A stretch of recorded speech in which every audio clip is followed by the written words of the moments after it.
그 책에서 개인 매매업자들이 네. 앞으로 더 힘들어진다고 하셨는데 실제로 네. 요즘 부동산 투자자가 실거주 위주 시장으로 바뀌고 있다. 네네네. 그런 얘기가 있더라고요. 네. 부동산 투자로 큰 돈을 버는 시기가 점점 끝난다고 볼 수 있을까요? 아니, 뭐, 그래도 이제 저는 기회는 많이 있다고 생각을 하는데, 우리가 이제 개인 매매 사업자로 좀 국한해 보겠습니다. 개인 매매 사업자는 뭐냐면, 집을 사서 임대가 아니라 말 그대로 매매, 판매하는 거예요. 그러니까 이걸 좀 이제 우리가 흔히 하는 말로 이제 재고 자산이라고 하거든요. 우리가 편의점에 가서 과자를 먹고 싶으면 전화해가지고 과자 좀 갖다 주세요. 이게 아니잖아요. 물건을 쌓아두고 파는 거잖아요. 근데 이걸 재고 자산이라고 하는데, 내가 만약에 집이 한 채 있어요. 그리고 집이 이렇게 한 채가 있고 실거주 집이에요. 그리고 내가 이걸 판매용 집을 가지고 있어요. 자, 그러면 판매용 집이라는 거는 내가 언제든지 준비를 하고 매수자한테 판다는 거예요. 그러면 이 기간이 짧을까요, 길까요? 짧겠죠. 네. 보통 한 6개월, 빠른 사람들은 3개월 정도 해버려요. 그래서 내가 가지고 있다가 파는 건데 그 단기간에 팔려면은 여기 판매용 재고 자산에 임차인이 있으면 안 되겠죠.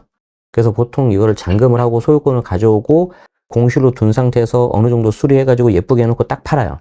그래서 이제 소액으로 상대적으로 뭐 1천, 2천, 3천 이렇게 파는 방식인데, 매매 사업자가 제가 왜 힘들어질 수 있냐고 생각을 했냐면은, 이 매매 사업자의 성공 요인을 본다면 내가 내 집이 하나 있고 재고 자산을 2개 사는 순간 세 채가 돼버리잖아요. 그럼 취득세가 최소 8%로 갑니다. 그럼 수익률이 갑자기 떨어져 버려요. 네네. 그렇기 때문에 내가 내 집 마련 하나 있고 재고 자산 하나 해가지고 계속 돌려야 돼요. 자, 그렇기 때문에 많이 못 돌리겠죠? 새우깡을 내가 많이 쌓아둘 수가 없는 거예요. 지금 허니버터 막 인기 많은데 옛날에. 자, 그리고 두 번째 핵심은 뭐냐면, 내가 판매하는 이 물건이 비조정 대상 지역이어야 돼요. 왜 그러냐면 이게 조정 대상 지역으로 바뀌잖아요. 그럼 우리 세법에 비교과세라는 게 있어요. 그래서 매매업을 했을 때 세금, 양도세를 했을 때 세금. 매매업은 2년 미만 팔아도 양도세가 적용이 안 돼요. 양도세는 1년 미만 70%, 1년에서 2년 60%잖아요. 근데 매매업은 그냥 그런 거 상관없이 6에서 45예요. 그러니까 내가 좀 재미를 볼 수가 있거든요. 근데 조정 대상 지역으로 바뀌면 비교과세 들어가서 두 가지로 계산해서 더 높은 걸로 때려버립니다. 자, 그러면 지금 현재 서울의 조정 대상 지역이 강남, 성북, 용산 4개밖에 없잖아요. 네. 그러면 내가 좀 자금이 있다고 하면 수요가 높은 곳에 가서 싸게 매입을 해서 단기간에 팔아서 조금 재미로 볼 수도 있겠죠. 그런데 만약에 부동산 시장이 좀 규제 지역이 늘어난다 그러면은 이거는 이제 매매 사업자는 이제 할 수가 없어요. 재미로 못 봐요. 그리고 세 번째가, 아까 제가 단기간에 3개월 아니면 6개월에 판다 그랬잖아요. 그럼 그 짧은 기간에 오를 수 있는 지역이 지금 현재 어디가 있을까요? 많이 없겠죠. 상대적으로 많이 없어요. 네. 그래서 내가 사고 나서 오르겠지라고 접근하면 힘들어요. 그럼 어떻게 해야 되냐?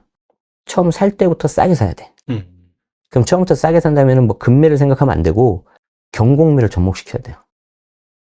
그래서 경공매를 접목시켜서 낙찰가가 시세보다 뭐 최소 뭐 막 90%, 95 하면 안 되고 네네. 85, 막 80 이렇게 들어가야 돼요. 그래서 처음 살 때부터 내가 좀 마진이라고 하죠. 이걸 남겨서 사서 내가 나중에 팔아야 되는데, 이게 리스크가 좀 클 수 있는 게 한번 까딱해서 잘못 딱 돼버리면 돈이 다 묶여버리잖아요. 안 팔리고. 여기서 하나 더 못 사고. 그리고 내가 이거를 전세를 주고 임대를 줘버리면 이때 매매업 이제 재고 자산을 인정 못 받을 수도 있어요. 그렇기 때문에 사실 이거는 이제 뭐 짧은 시간에 말씀드리기에는 너무 좀 시간이 없는데, 매매 사업자 같은 경우에는 아까 말씀드린 주택수가 2채 이상이 이하여야 되고 비조정해야 되고 그리고 무엇보다 싸게 사야 돼요. 이 3박자를 다 갖추기를 잘 되면 하시고, 그게 안 되면 조금 다시 고민하셔야 된다. 이 말씀 드리고 싶습니다. 1주택이라서 비과세인 줄 알았는데 네네. 양도세 폭탄을 맞은 경우도 있다라고 말씀하셨는데 네네네. 이건 어떤 경우인가요? 이거는 사실 뭐 흔하게 일어날 수 있는 그런 대표적인 실수 사례인데, 뭐 제가 이제 미리 좀 말씀을 드리지만 저는 뭐 세무사도 아니고 이런 실무를 하는 사람이 아닙니다. 그런데 제가 이제 주변에 세무사님이라든지 세무 공무원 분들 만나서 특히 이제 세무 공무원 분들이 이걸 이제 체크하거든요. 들어보면 뭐 어떤 우리가 이제 행정상 어떤 현실적으로 다 체크할 수 없기 때문에 모두 다 볼 수는 없다고는 해요. 그런데 그렇다고 해서 이제 제 입장에서 좀 안 걸릴 것 같으니까 해보세요 이렇게 말씀 못 드리잖아요. 우리는 항상 성실납세를 해야 되니까. 네네. 그래서 여러분들이 이런 거를 감안하시고 보시면 좋은데, 자, 어떤 케이스냐면은 아버지 이름으로 서초에 고가 아파트를 갖고 있었어요. 그리고 자녀 이름으로 주거용 오피스텔 얼마 되지도 않은 소액이에요. 한 2억, 3억 이런 거 2개를 갖고 있습니다. 그럼 우리 앞에 제가 질문에서 말씀드렸던 것처럼 아빠가 예를 들어서 강남에 살고 아들이 강북에 살아서 세대 분리가 딱 되면은 아무 문제가 없어요. 참고로 이때 세대 분리는 주민등록표 분리하셔야 되고요. 실제 떨어져 살아야 돼요. 그런데 이분이 주민등록표만 강남, 강북으로 분리를 하고 그리고 아들이 여기 강남에 있는 아빠 집에 같이 산 거예요. 그러면 우리가 이제 실질과세 원칙이라고 해서 실제로는 같이 살고 있기 때문에 1세대 3주택이잖아요. 그래서 비과세가 안 되거든요. 네. 근데 이제 그 아버지께서 뭐 주민등록상 분리했고 뭐 예전에 안 걸렸으니까 약간 제가 각색한 한 겁니다. 안 걸렸으니까 세금 이거 비과세 된다 해서 비과세 신고를 해요.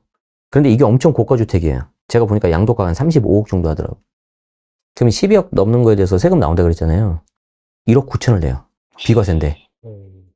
비과세인데. 네네. 그런데 양도차익이 어마어마하게 크기 때문에 1억 9천이면 굉장히 상대적으로 작은 거예요. 자, 그렇게 해서 이제 내가 비과세라고 신고를 했는데 세무서에서 연락 온 거예요. 선생님 이거 보니까 아드님이랑 같이 사셨네요. 그래서 저희는 이거 비과세 안 되니까 이거 세금 추징하겠습니다. 근데 거기가 서초구는 서초구. 그래서 조정대상 지역이기 때문에 양도세 중과 그 당시에 2019년이거든요. 양도세 중과가 들어가서 1억 9천이 얼마가 되냐면 8억을 됩니다. 8억. 야. 거의 4배잖아요. 네. 그러니까 이분이 이제 인정 못 하겠다 해서 이제 소송을 간 거예요. 소송 가야죠, 그 정도면. 가야죠. 네. 가는데 어떻게 됐을까요? 판사님이 그래요. 당신 말이야. 뭐 어떤 조세 포탈이나 이런 나쁜 의도는 보이지 않아. 괜찮은 것 같아. 그건 없는 것 같아. 근데 당신 말이야 보니까 세대 분리에 대해서 잘 모르는 것 같아. 주민등록만 분리한다고 되는 거 아니야. 떨어져 살아야 돼. 그러니까 과세당국이 과세한 거 정당하거든. 그러니까 세금 내 이렇게 나온 거야. 근데 이제 더 황당한 게 뭔지 알아요? 그 사람들이 자녀하고 아버지가 같이 살았다는 거를 입증을 해야 되잖아요. 입증해야죠, 네. 자, 입증을 어떻게 하냐? 우리 코로나 때 확진자 동선 파악할 때 뭐 봤어요? 신용카드, 교통카드 봤잖아요. 맞아요, 네. 그걸 봐요. 이제 그걸 이제 자료를 해가지고. 그걸 보고, 그리고 네가 자녀가 갖고 있는 오피스텔이 2개가 있었다 그랬잖아요. 여기 영상 보신 분도 아마 비슷하게 많이 하실 건데, 세입자한테 전입신고 하지 말라고 하고, 본인이 전입신고 한 거예요. 그러니까 주민등록만 분리를 한 거예요. 자, 그러면 세무공무원이 이걸 어떻게 했겠냐? 오피스텔 가요. 오피스텔 가서 임차인 만나요. 선생님 여기서 뭐 하고 계세요? 그랬더니 여기 전세 있는데요. 그래서 그걸 물증을 잡아요. 그래서 이제 그런 거 물증 잡는 거, 교통카드 사용 내역 그런 것들을 다 들이밀어서 같이 산 거 아닙니까? 그러니까 할 말 없는 거죠.